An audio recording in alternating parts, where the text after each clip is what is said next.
Hey, it's Adam with the Backpack Theory podcast, where we unpack past experiences to help define a better future.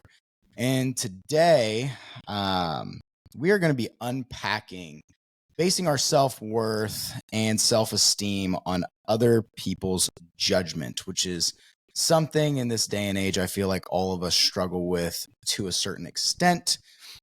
And I've got my buddy Justin Gauthier, correct? Did I say it right? You at 98%. You almost got it, man. But I've heard it pronounced so many different ways, so man, I can respond to just about anything. But I appreciate you having me on the show, Adam. It's an absolute pleasure to be here with you today. Dude, so Justin and I actually, so we've met a couple of times, super random. So first time we met was at a concert in Oklahoma City. Shaky Graves. Shaky Graves, epic concert. And then we actually, so if you guys follow me, you know, I've got a Tuesday night men's group. And we actually went on a retreat up to Colorado, and Justin ended up joining us on the retreat, flew in, hung out with us. It was a great time. And we ended up having a really deep, like, philosophical conversation around the breakfast table one morning, just me and Justin. And like, as we were like going through that, I was like, oh my gosh, dude, like, there's just so much depth to this situation, and I would love to just kind of capture some of this conversation. And so Justin's actually got his own podcast. Tell us about your podcast and what exactly you do and how exactly that came about. Yeah, no, I mean, I'll give you kind of the rundown, high level. So I have my whole career, I've been in oil and gas. And then a few years back, I started doing podcasting for a company called Oil and Gas Global Network, which it's an interview style podcast. I did that for a few years, working under their sort of brand and umbrella. And then I figured, I want a little more creative control on the brand. And so then I spun off my own, created a company called Wicked Energy. So I've got a podcast called Wicked Energy with JG. And again, you can find it basically any podcast platform. And it's a podcast for those looking to seek out credible and trustworthy information about oil and gas and energy. So a lot of thought leadership. I have people interviewed from all walks of the energy industry, from Bloomberg analysts to engineers to CEOs, really just a broad spectrum of high performing individuals in energy. And man, it's been an absolute blast. I love interviewing people and just hearing people's stories. And there's so much thought leadership in any industry, but especially especially in oil and gas, where there's a lot of misconception and preconceived notions. I think humanizing our industry is extremely important to just help educate. And so a lot of it is informative and educational, along with a little bit of entertainment value there too. But it's been an absolute blast. And so even for those who aren't interested in oil and gas or energy, it's just to hear good stories from good people is always fun too. Right. So, but yeah, that's it. And then that's my side hustle. And then my day job is I'm in our U.S. business strategist for an oil field service companies here in Houston, and before that was in sales and engineering and in the field. But yeah, since I was 18, been in oil and gas the entire time.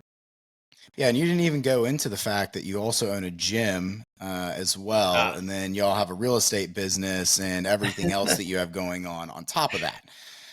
So yeah. I mean, you know, it's you've got a lot going on. So I feel like you were a little modest. So, and it's interesting that you bring up, I listened to a couple of your episodes of your podcast. I'm not in the oil and gas industry, but I did want to kind of familiarize myself. And one of the things I really enjoyed was kind of like the journey that you bring people on whenever it comes to like understanding them as a person. And you're dealing with so many high profile people and so many high energy people. And in a day and age like this, I thought it was fascinating whenever I texted you, especially whenever it comes to like owning a gym. You're like, dude, that's something I would really, really, really like to unpack is like, why exactly we base our self-worth and like, why do we care about other people's judgment? And like, how does that affect us? And so, just give me a little bit of context whenever it comes to like, we kind of had a pre-discussion about this and you were talking about like, why exactly you were passionate about this subject. So like growing up and everything, like, when did you recognize like this was something that maybe you've dealt with, or why this subject in general?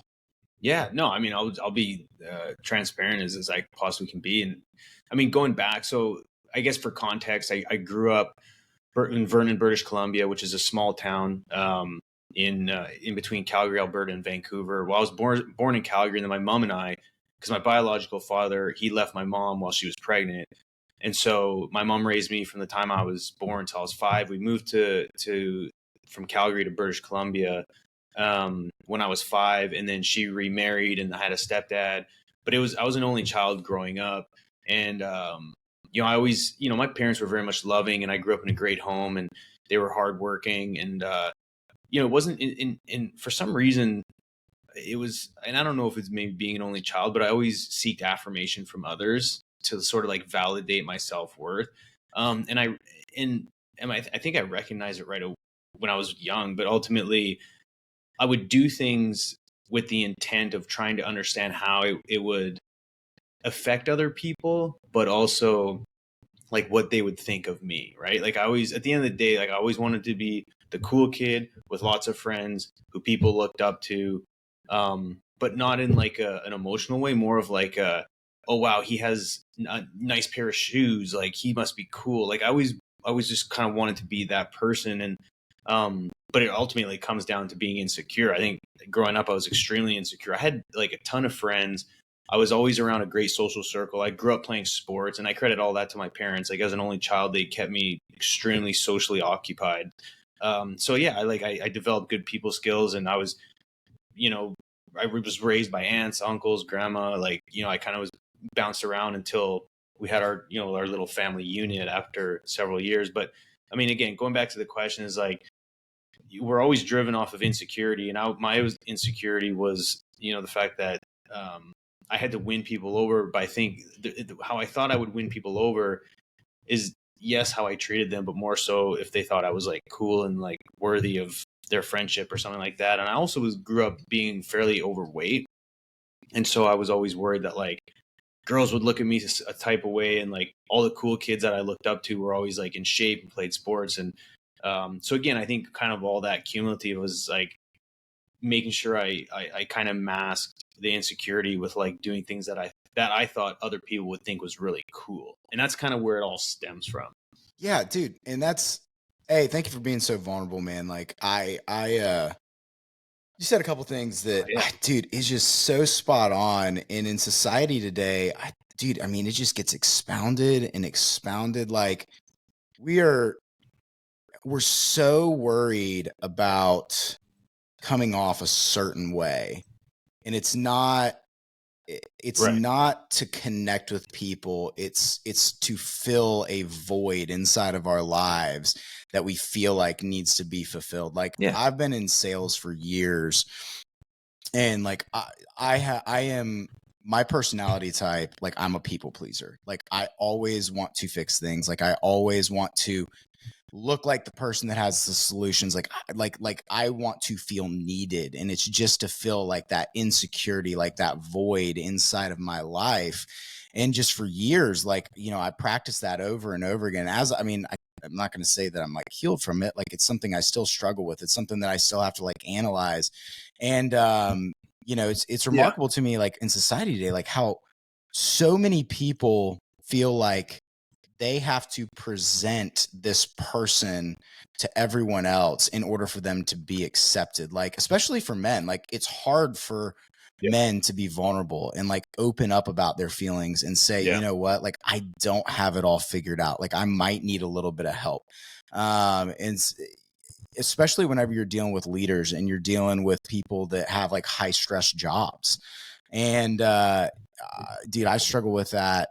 I still struggle with it on a daily basis at times whenever it comes to like overcoming that. And so like, dude, like, Yeah. I've tried to, like, doing this podcast. Like one of the reasons I started is I wanted to be a little bit more open and transparent. Like I wanted to let people know that, guess what? Like I don't have it all figured out. Like I'm not perfect. Like I have a lot of issues in my life that I'm dealing with and I struggle with on a daily basis. And I think like opening up and talking about it and like being transparent about it actually helps whenever it comes to filling that void and insecurity. You know what I mean? Oh yeah. No, I mean, you have to talk about it. That's one thing as men is like, as we grow older, we lose so like growing up, like back in the day with your homies, like you could talk about stuff that you were going on in school, and you had this core group, and you could kind of be open and honest, or at least I did, and I think probably most people do. I mean, you grow up, for the most part, if you're fortunate enough to have some best friends, ones that you trust and can talk to, you kind of, it's like, again, I remember talking with my buddies back in the day, and then as we grow older, we start developing new relationships with new people who all have baggage, but you tend to become less and less vulnerable. And as a man, it's less alpha to open up. And it's, again, kind of it's the cultural norm is to, like, for men to be alpha and not talk about their emotions, which gets them in all kinds of trouble, whether in any type of relationship. But yeah, it's one that we as men struggle with. And until you develop some meaningful relationships, we typically just bottle it up, and then we compensate in other ways, and it's just this like vicious cycle, right? And so, to you guys that do your men's group, like some of the conversations that I heard you guys talking about on the trip was like, wow, okay, these are like real conversations with men who are struggling. Like, we all struggle to some degree. It's just how we respond to it. But it was cool to see that, like, grown men that, from the outside looking in, has everything perfect going on. But the reality is, like, when you open the hood, like, most people are all dealing with something. And for you guys to open up and talk about it, like, amongst yourselves and do it regularly, is healing, right? Like, it's almost therapeutic. And so it was cool to see what you guys were doing. And I commend John, David, and the rest of the crew to be vulnerable and help each other out, because as men, we need help, man. Like, we all do. Yeah, because we're all, I mean, dude, like, we're so in the world today, especially, like, we're under, with social media and just our lives being public and everything, we're under so much scrutiny. And I think that goes, like, to your point of, like, whenever we're living life, like, why we base our self-worth so many times on judgment based off of what others' perception is of us, that, like, sometimes it can get confusing, and sometimes you can just get straight up lost in your ego. Like, dude, there's a book that I've read called The Immortal Diamond, and it's written by a guy named Richard Rohr. It's a really, really old book. And he talks about finding, like, the whole purpose of the book is, like, finding your true self. And the way he describes finding your true self is completely dying to your ego. And all your ego is, like, right, like your true ego, like this personality you present to other people, is just a way for you to mask insecurities, a way for you to, like, present this, like, bravado. And true, like, true sacrifice, like, truly finding yourself, like, to where you don't have to worry about the way other people judging yourselves, is really getting to that point to where you know yourself so well, like, you know what your purpose is, you're following it to such a point that you don't have to have affirmation from other people. And I do feel like communities, like building communities, like having the right, support system around you, having purpose whenever it comes to your kids, like, dude, that's where we're supposed to be finding our fulfillment. That's where our self-esteem is supposed to be. But, like, you really have to break down and get past, like, what everybody else is doing, and not try to keep up with the Joneses. Not, like, so many people I know a lot of guys who've gone through situations, made a ton of money, and then they're broke because their ego got in the way, because they were sitting there and they were like, dude, like, these people are judging me, and, like, my neighbor just got a brand new car and I've got to keep up with them. And you can get so busy that you just start tripping, and, like, the next thing you know, like, you're headed down this path and you don't even know who you are anymore. And so, like, stripping that back and really getting back to, like, who are you? Like, what is your purpose? Like, and having that group of guys, for me at least, has been so helpful, because it just allows you to see all these guys that, like you said, like, seemingly have it all together, like, have the life. And we're sitting there showing up going, dude, like, here's where I messed up this week. But then we also do talk about, but here's where I won this week. Like, here's where I improved.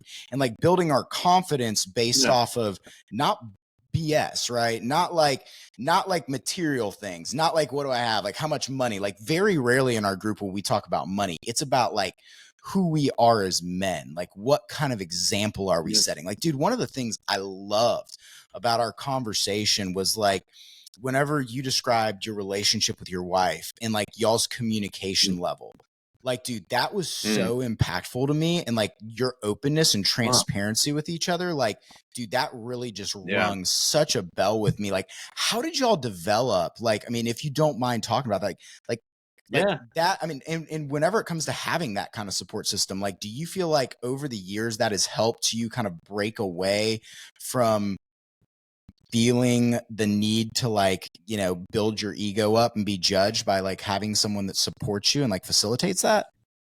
Yeah. So like obviously there's a lot to unpack there. No no pun intended with the backpack theory. But Yeah. so going back to the original, so to like the premise of the question is like, how did we develop that? So I met my wife. I was working rigs, drilling rigs, and for those who aren't familiar, you typically work away for weeks at a time, and then you come home for weeks at a time. Well, I was on rotation. I was on my days off.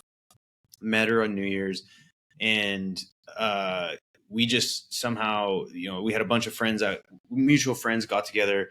We were at a house party. All my buddies went with her friends in their own separate areas. So we were basically like the last two that weren't together or fooling around with each other. And so we just like hit it off, and we just, I remember talking for like hours and hours and hours. To which then like the next day, I was like, something hit. I was like, oh, like I need to talk to her again. Like that was an amazing conversation. Like we got real deep and just like talked about all kinds of stuff. Anyway, we met up, and I was like, hey, look, like I'd love to see you tomorrow, but I got to go back to the bush. Like I have no idea when I'm going to see you again. I said I might have reception at camp, but there's a good chance that I probably won't talk to you until I get back. And she was like, oh wow, okay, like I guess yeah, like let me know when you're back in Calgary again. And so over time, like our relation, and we'd been together ever since, but over time, most of our relationship was built on the foundation of being distant with each other, like physically, because I was like always gone, and then I traveled for work and everything. And it wasn't until like we had been together and engaged for like over 8 years before we like lived in the same city that with the same like schedule. And so like I had to, there was several days and nights where we would talk on the phone, and you know we would just share feelings and really open up, because there wasn't that physical attraction. Like obviously we were physically attracted right out of the gate, but we had to communicate and talk before we like did anything physical, because I was always gone. And so that trust of like, I'm up in this city and she's in Calgary, she's, you know, beautiful woman in her late teens, early 20s, and I'm in the middle of nowhere. And so like I had to trust her that she wasn't going out and partying and doing things that I wasn't aware of. And because we basically committed to each other after a while, I was like, hey, like, you know, kind of back in the days, like, are we official? Like, are we dating? Like, can we say that? And so finally, when we like got to that point of like, who are we? How do we sort of, you know, how do we market our relationship, I guess? Then at that point, it was just like, there was no choice but to build a level of trust, because if not, it wouldn't have worked. I mean, when I first started working rigs, I was dating a girl, and I mean, it wasn't but like 2 or 3 months after that, like I found out she was basically fooling around on me with my buddies back home. And so already I had trust issues, but I mean, just something hit different with her. And so again, to answer your question, it's just like we've always, until like we didn't live together for over 10 years until we finally were like in Houston together, living with each other. But yeah, when you build a long distance relationship, if you don't communicate and there's no trust, like good luck. Like it's not going to work. And we just both committed to it. And I don't know if it's a luck or coincidence or what, but it was just something that we both knew we had to do. And how do you feel like in your life, like having that much support and like that much trust with someone, do you feel like that has over time like helped you not feel like you have to get affirmation from other people, and like do you feel Yeah, like that's like no, built you up over time? I think it has. And one thing is like, I always thrive off affirmation, but more on like how I impact people and how they feel. So like that's kind of shifted towards me. Like that need for affirmation is good, but it's more like, hey, you were nice to me, or hey, you helped me in a certain way. So, but in terms of like how I present myself to others, obviously I want to always be respectful. But to answer your question, yes, because now, you know, after building such a strong relationship with my wife, it's like she's the only one I need to impress, because there's no one Mm. else really at the end of the day gives a shit about me. You know what I mean? Like we can all pretend like we care about others, but at the end of the day, we're all just trying to do the best thing for ourselves for the most part. Clearly there's people out there who are like philanthropic and like who are always willing to help and this, but at the end of the day, most people, it's like, what's in it for me, right? And so I've realized that, and it took me really the most, like, kind of where that started is by me realizing like it doesn't matter what you have and what you look like. Is when I started working drilling rigs. Is like I always thrived myself off, like I said, the material things that I had and that people were like, oh, that's so awesome. But then when I went and worked drilling rigs, like they didn't care how many friends I had. They didn't care what kind of, vehicle I had. They didn't care about anything. It's like, could you work hard and could you gain our respect? And so like that helped. That was like a total shot to the ego because they didn't care that I was the captain of the football team. Like they literally didn't give a shit about anything that I accomplished up until the point. I was like, when you're on this drilling rig, if you can't put out, you're getting kicked to the curb and we're going to treat you like a piece of junk. And so it was like, I couldn't use my silver tongue and like, high school accolades to win anybody over at that point. It was like, I had to prove myself to people who didn't care about anything except for hard work. And that's kind of when like the ego dissolved a little bit. And I did quite a bit of experimentation with like psychedelics when I was younger. And that helped a lot, honestly. That was probably like, I would say contributed to quite a bit of it.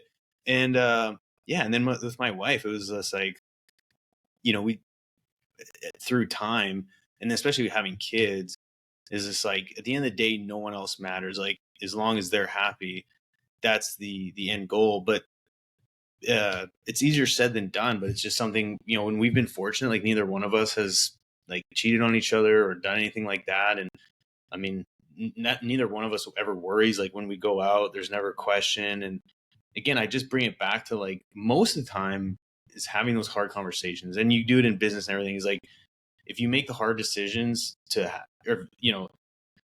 if you make the hard decision to have discussions with people that typically bring you anxiety and like make you sweat a little bit, those are the ones you need to be having. The easy conversations, the one when you address people and it's like you kind of know the outcome, but you feel like it's something you need to bring up. But when you like go in kind of blinded and like you have the fear of the unknown outcome, like those are the real conversations you need to be having with people. And then we've had those conversations because I mean, that brought emotions and tears and crying, but it's like at the end, when you come out the other side, you're like, you feel just refreshed, and it's like, okay, I'm so glad we had that conversation. And to be honest, most of the time it's me bringing them up. So, but it's again because it's like I just knew it. You just kind of know what the right thing to do is, and I've read a lot of books, and obviously there's been some like self-help learnings along the way, but again, a long answer to a short question, but and dude, hopefully I did answer it. I don't know. No, dude, that's great information. I mean, one thing that I heard you say over and over again, to bring it back on topic, which, I just love the vulnerability, dude. And you made a couple really good points that I can't wait to go back and clip up. Core values, where you're investing your time, like what matters to you in your life, where you want your life to go. All those things is what helps you not have to get affirmation from others. You know what I mean? Right. You're putting your eggs in the right basket. You're concentrating on the things that matter. So many times we're like, well, the grass could be a little bit greener over there. And maybe if like I get affirmation over here, maybe that will make me feel a little bit better. And dude, like keeping yourself grounded, like just concentrating on who you are as a person and then like really reflecting on that. And like really like looking in the mirror and having those honest conversations with yourself of like, why am I doing this right now? Like, who am I trying to impress? Because I have a bunch of buddies and myself, dude, I have been guilty of this in my life where I'm sitting there and I put myself in compromising situations with people because I'm just looking to fill affirmation. And then you get back from it and you're like, oh man, I shouldn't have done. But making sure that you're self-evaluating, and then whenever you put yourself in situations, making sure you're communicating that correctly and having an open line and like an open conversation with yourself consistently is so important. Because if not, you go through life and you're constantly being judged and you're constantly worried about what other people are thinking and you're constantly reevaluating what your values are. And like, you can't just go through life that way. And I think that like with social media, which is the world that it is today, it's so easy for people to put on a facade. It is just so freaking easy for you to like put out things to make people think a certain way about yourself. And I think, I mean, it's easy to like formulate that. And so like, I think like the only way to stay grounded is to continue to tweak yourself, like continue to have those honest conversations with the people that matter in your life. And then also be open to like receiving correction, like from the people that matter, and then like actually making change and putting that into the action. Does that make sense? No, I had to reframe my thinking is like, no one else really matters. Like what I do. Oh man, what the hell? Oh, sorry. My screen went black for a sec there, but so you're still there. Okay, cool. Going back to that is like, ultimately, I don't really care what anyone thinks about me except for my wife and my kids. And that's like sort of like the North Star, right? Is it's like, obviously I want to impress, the people I work with and my customers and everything else. But it's understanding what do you value, and then what are your goals, and then understanding like every decision. Like I used to like run through this in my head, and I still do, is like any decision I make during the day, I ask myself, does this support my goals and my values? And it's just like, if you can constantly, like, whether it's going for lunch, like it's an easy one, but like, going to go for lunch, sure. Well, ask yourself, like, is going for lunch to whatever restaurant, does this support your values or your goals?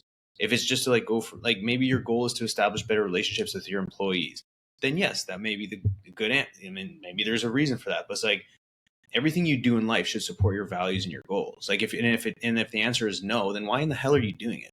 You know what I mean? Like, yeah, you're just doing, if it's not supporting those things, then it's just to receive affirmation from someone to fill like whatever that hole is inside of you.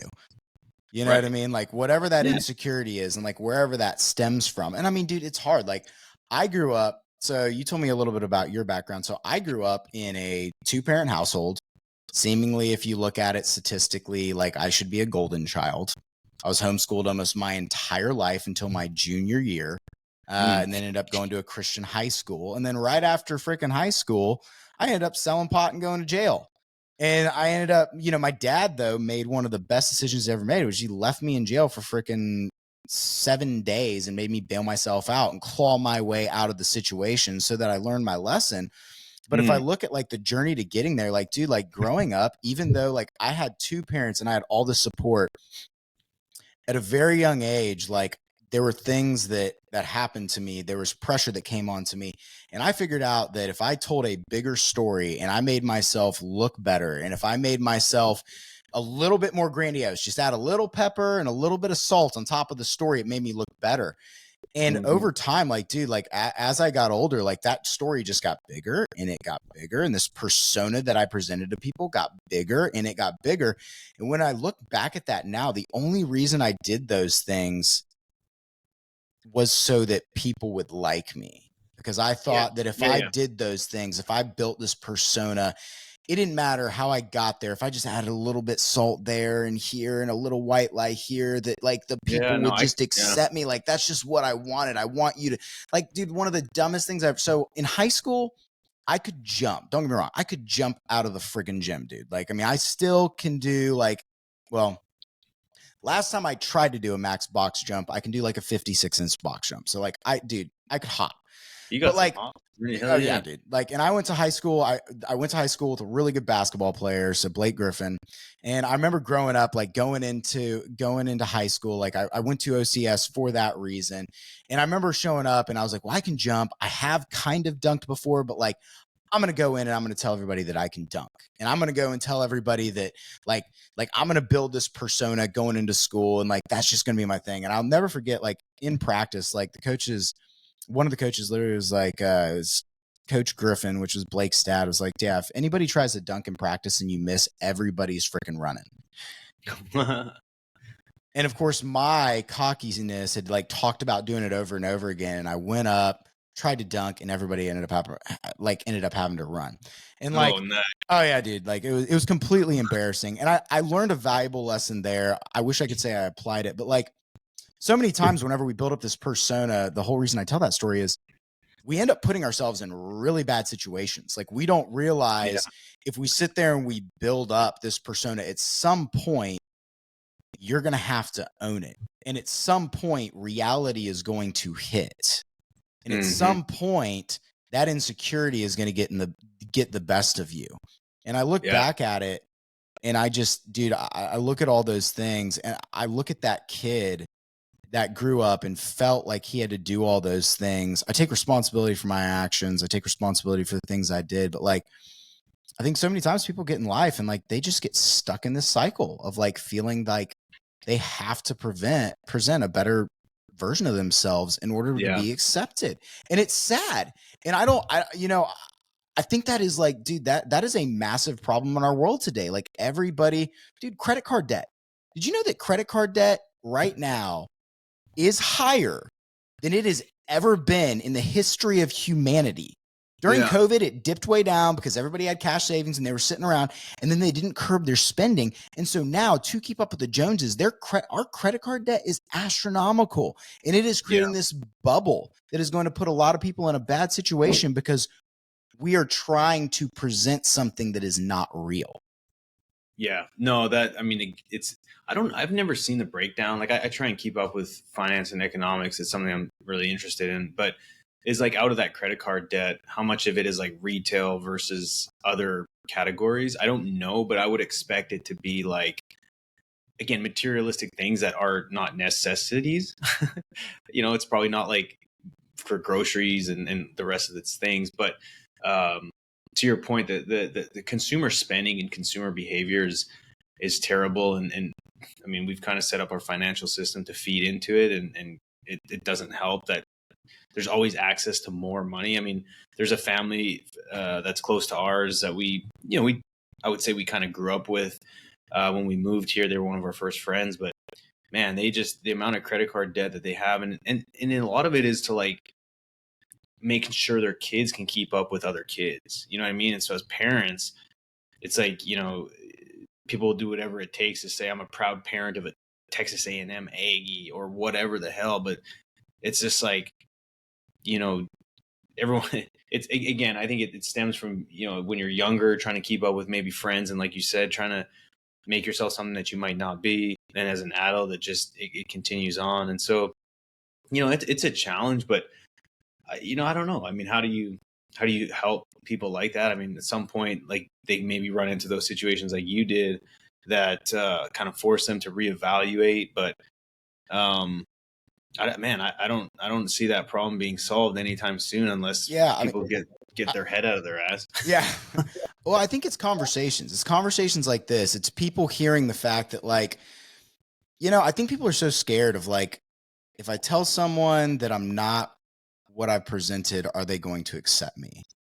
Yeah. Like if I tell someone that I don't have everything together, are they still going to embrace me or are they going to reject me? Like if I let someone know that like I've thought about hurting myself, like what are they going to do with that information? I mean, next month is Suicide Prevention Month. And dude, like the suicide rate in the country has like spiked, especially whenever it comes to men, like tremendously since COVID. And it's really, really sad. And I think like conversations like this just need to be had to where like people feel like they can be honest with their feelings. Like they can let them know like that, dude, if you've had a bad week, it's okay to tell someone that you had a bad week. Like you don't always have to just be this rock star. Right. Well, I think it's important to obviously be able to do that. And a lot of it's harder because if you've lived your whole life and haven't been open about that kind of stuff, it's challenging. You may take some therapy, perhaps getting into a group who, are all working on the same thing. But at the end of the day, is like most people, speaking in generalities here, end up having kids.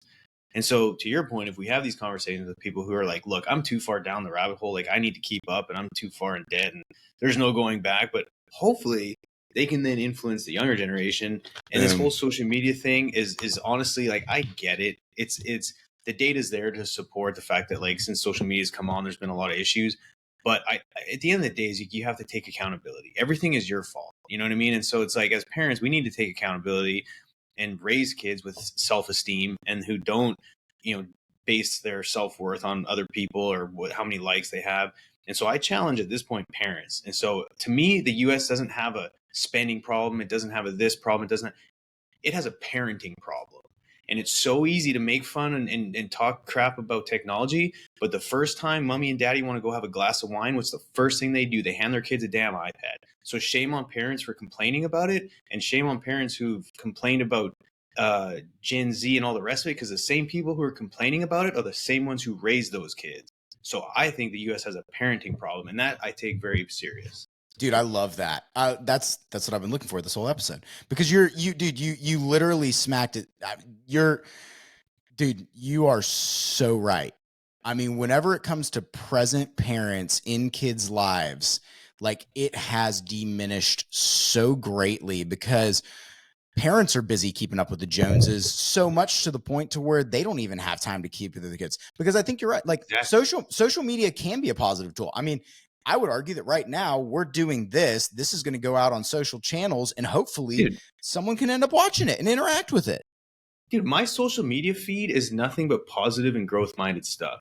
Okay, so like if people say, oh, like my feed's this, my feed's that. Well, you put it there, dumbass. Like, you're the one who's been searching it and diving into these rabbit holes. My social media feed on Twitter, which is like a complete cesspool, or it can be, is nothing but good, positive information and business news. Like, I don't click on the clickbait junk. You know what I mean? So again, it's it can be here. Social media and technology is like a doctor's scalpel.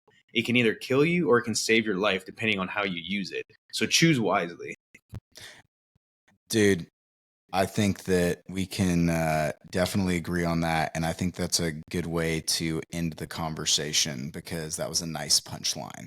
Because you're right. I mean, regardless of what you do in life, regardless of where you're at, I mean, choose what you do wisely, choose your time wisely. When it comes to your kids, especially, I mean, dude, with everything we have going on in the world, like, be present as much as possible. There's some circumstances in my life going on right now that has put me in a position to where I am getting to spend a lot more time one-on-one with my daughter. And at first I looked at that as like being really hard, but like, as I've like gone through it, I'm actually so grateful, because it's made me realize those moments that I get to spend with her, like those moments where I get to wake up with her in the morning, those moments whenever I get to pray with her before we go to bed, I get to pray with her whenever I wake up, removing technology out of the situation. Like, that's what matters in life. And I think the more close and the more present you are with your kids and the more present you are with people you care about, I think that's where you find that purpose. And that's where you don't care if other people are judging you or not, because you're doing the right thing. You're investing the right way. You're taking time. That you're serving out your purpose, and you're knowing that you're making the hard choices that matter. And that's what matters in life.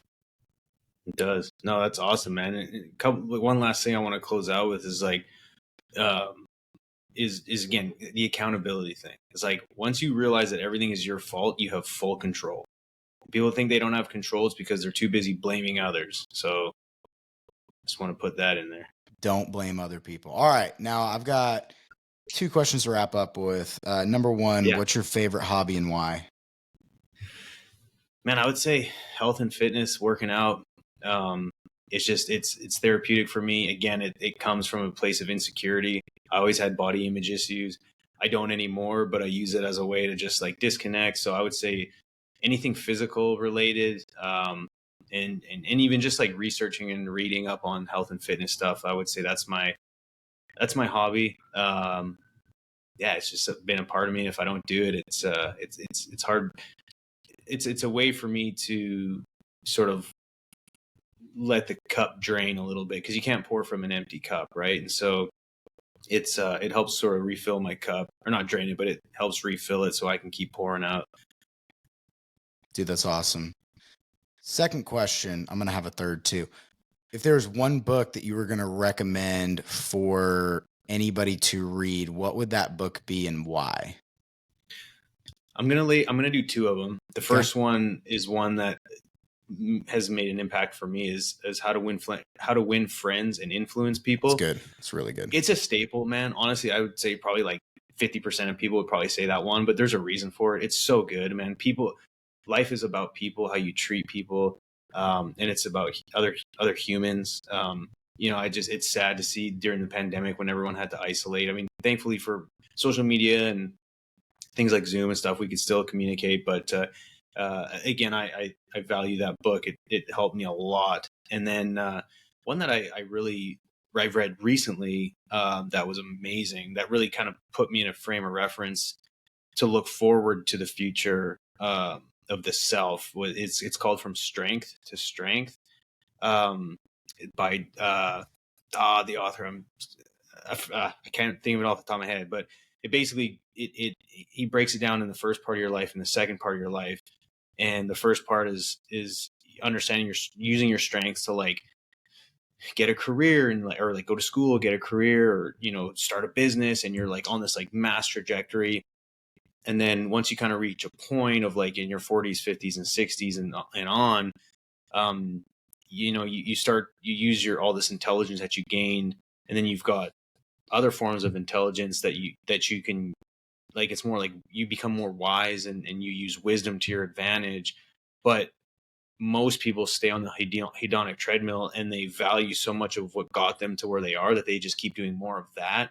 And so it really talks about like kind of separating your life from like I forget how they define it, but like the years of like just go to then the years of like kind of offboarding from like career and being busy and doing everything. And it kind of puts you in a frame of perspective of like, it's hard you can't measure happiness, but you can measure the degree of happiness, right, to some degree. And so like the people who have a high degree of happiness towards the end of their lives aren't the ones who made a bunch of money and who had the most successful businesses, but it came down to relationships. It's like the people who are happiest in the world have meaningful relationships, and they do purposeful work. And most of that purposeful work is not, beating Wall Street analysts. It's like doing for others. And you can only reach a point where you can only do so much for yourself. And then you have to like start figuring out how you can impact others and do things for others. Cause you can only earn so much money. You can only reach a certain title. You can only purchase so many assets. You know what I mean? Like there becomes a point where you can't do any more, to which then you have to then do things for others. And it's again a fascinating book that really just resonated with me. And if you're especially a man in like the middle age and you're reaching 40, or maybe you're even a little older, it's that sort of like pivotal moment. It doesn't necessarily go downhill, but the second part of life can be just an amazing experience, which I was always kind of scared of. Like, I want to be in my 30s so I can just work and hustle and do this forever because I love it. But the reality is you can't. And so it's like, how do you maintain that level of happiness when you're not necessarily earning more money, but how you're living your life in the later years? And it was fascinating. Dude, that's so good. Someone told me something a long time ago, and it has really stuck with me. Anytime you start getting selfish, or anytime like you really start like you catch yourself, like stop and think about your funeral, and think about at your funeral who's going to be there, and if they talked, what would they say about you? And if they got up there, that's crazy. If they got up there and said, "Oh, I mean, he made me a bunch of money. Dude, he's a ruthless business guy. He built skyscrapers." Like, that's all great, but like one person getting up at your funeral and saying, "This person changed my life forever because of this and this and this, and here's how they impacted me," that's more important than any person talking about any $1 billion deal. Just one person is more important than that, in my opinion. Yeah. Oh, I 100% agree with that. It's I've heard that framed in very similar ways. It's like, yeah, think about your funeral, who's going to be there and what would they say? It's man, you should ask that every day. You know what I mean? It's a great question. It's a great way to approach life, man. I really I can identify with that. Yep. Last thing, and then I'll let you go because I know you got a meeting. No Who worries. is if there's one person that you could say inspires you the most in life, who is it and why? And try to keep it to 1 minute. Man, my wife, she is a fucking stud. Like, she's so mentally strong. She's so disciplined in some ways. Her bathroom could be a little cleaner, or our bathroom could be a little. I joke, man. We'll like, cut this out of that. We'll cut that part out of the episode. Keep on going. no, it's I always joke with her because she's anyway. Clutter doesn't bother her, but it bothers me. But the reason why, again, she's so disciplined. She works so hard, and she's so selfless. Everything she does is for her kids and myself. Man, and she just has such a she's very critical of, like, just the lens that she looks through is man, it's just amazing. Honestly, it's just, so for yeah, it's my wife, man. She's just an absolute stud. On so many different levels. Obviously, there's some things that, you know, everyone has things we need to work on, but overall, I've never met anyone like her. It's amazing. Dude, that's incredible. Justin, this is a great conversation. It went a lot of different directions, but No, you know, I loved it, man. I really enjoyed it, man. I mean, like, it had some really deep moments. Like, there were some personal stories in there, and yeah, I tell everybody whenever they come on here, I don't really know where it's going to go. It's going to get emotional. It could get weird. It might stay completely on topic, but ultimately we're going to dig into some stuff that other people, I hope, like, want to hear and need to hear. Yeah. No, and honestly, if any of your listeners like want to reach out or like can identify or want to BS or something like that, hit me up, man. I'm always willing to chat. I can't promise it's like it might be a month away from the time we talk originally, but either way, I mean, I'm always willing to help. Or if you're dealing with something that kind of resonated with something I did or said, man, just yeah, I'm always willing to open up and chat to people who need some help, because I do too sometimes, and so it's all good. Every single one of us do. Well, I'm going to post Justin's podcast and his handle in there, so every single one of you need to hit him up for any personal relationship or life advice you have. No, I'm just kidding. But in all seriousness, dude, thanks. Can't wait to see you again in Oklahoma City. We'll work on that swing as well. Oh yeah. Sounds good, man. All right. Well, thanks for coming on the show. Until next time on the Backpack Theory Podcast.